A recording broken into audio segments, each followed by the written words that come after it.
the crash of a Russian passenger jet in Egypt looks pretty much like terrorism at this point, even though the Russian state media is awfully quiet about this. Now they have in the past, of course, created a big frenzy around these type of events. When MH17 went down, you had immediate hysteria in the Russian state-controlled media. You had these presidential television speeches. You had rumors, false information. You had all kinds of accusations and conspiracies and anything else flying around, press conferences and so on. But in the current case, Russian officials and Russian media says we don't know anything and this could take a while until we know something. It's probably not terrorism, and so we shouldn't think in that direction. We shouldn't speculate and we should wait. That's an odd reaction. Now, why is the Russian media not playing this up? Why are they not talking more about the possibility of a terror attack? Well, in the last year, you had almost 3 million Russian tourists in Egypt, going to Egypt and vacationing. So pretty much every Russian knows anybody who went there or was there themselves. And Russia just had this bombing campaign in Syria, and they tried to claim that they were fighting ISIS, in a great way. And so now this would look pretty bad if indeed ISIS was behind this or some related group was behind this. This would make President Putin look weak.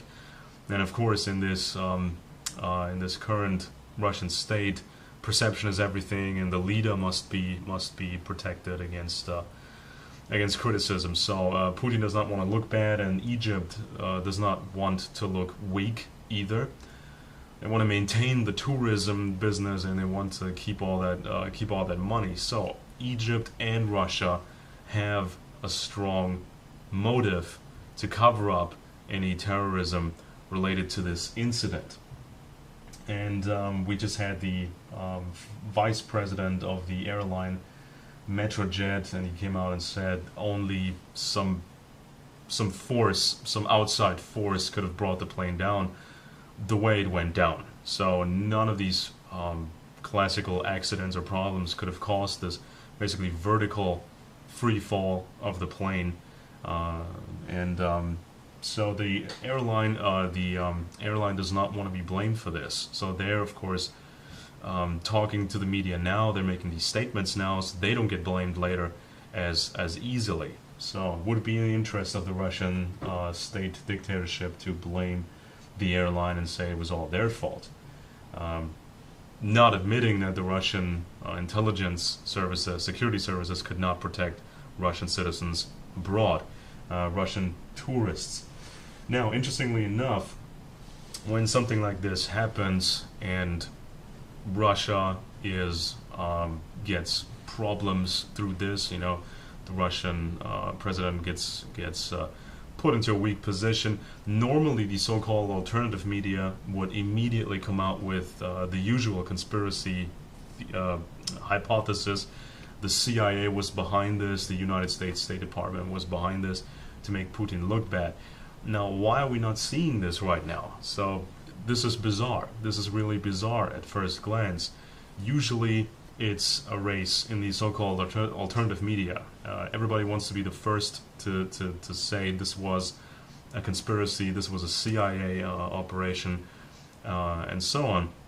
But we're not seeing that. Alternative media acts exactly like Russian state media is acting right now. They're playing this down, they're losing interest, they're saying we don't really know, so let's just wait and see and not make a big fuzz over this.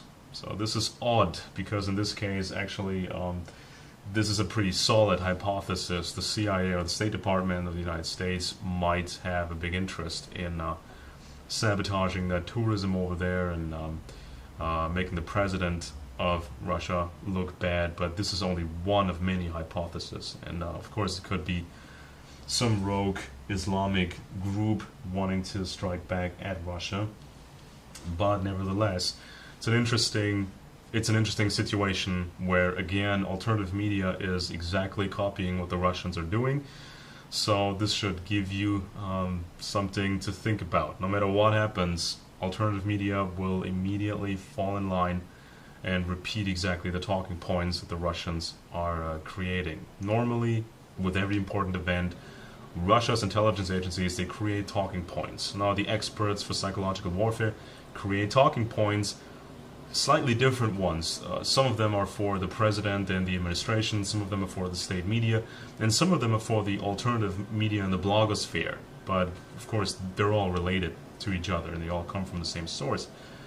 And now, obviously, these talking points are, we don't really know, it's going to take months, and, this is just probably just an accident, nothing to see here, move on. So, obviously, we're going to stick to that case and see what the developments are.